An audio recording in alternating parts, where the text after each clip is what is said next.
పరిశుద్ధ పట్టణములో నీకు పాలు ఉండదు. ఆ జీవవృక్ష ఫలములను నువ్వు భుజించలేవు. కారణం, అవసరం కొరకు నమ్మే నమ్మకం వేరుంది, యేసు ప్రభు దేవుడని నమ్మిన నమ్మకం వేరుంది. ఆయన యందు నమ్మిక ఉంచిన తరువాత నీకు ఏది అవసరమో, నీ పట్ల ఏమి చేయాలో నీకంటే ఎక్కువగా ఆయనకే తెలుసు. నువ్వు అడగక ముందే నీ అక్కరలు ఎరిగిన దేవుడు నీ అవసరతలు ఏ సమయంలో తీర్చాలో క్రమక్రమంగా తీర్చుకుంటూ వస్తూనే ఉంటాడు ఆయన. ఒకప్పుడు ఏం చేసిండు దేవుడు అని అన్నావు, ఇప్పుడు ఏదో జరగగానే దేవుడు చేసిండు అన్నావు. తప్పు కాదు అది. కుండ పెంకులలో ఒక పెంకయ్యున నీవు ఆ కుండను చేసిన కుమ్మరితో వాదిస్తే శ్రమ. నిన్ను కన్న తల్లిని పట్టుకొని నువ్వు ఎలా కనుచున్నావని అంటే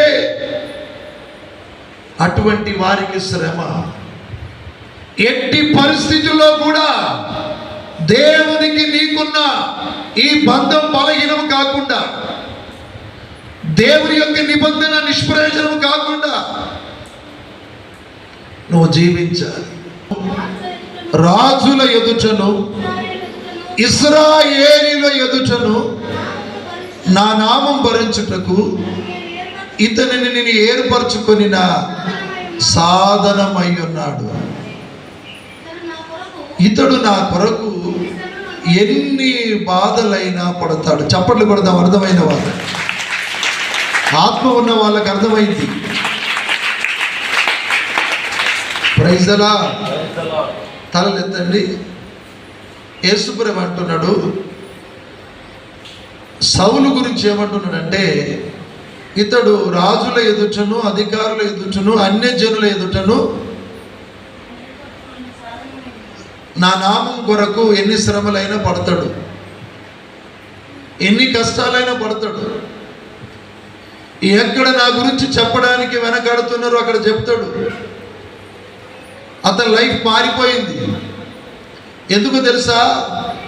ఎప్పుడు అతడు నన్ను చూడగలిగాడు,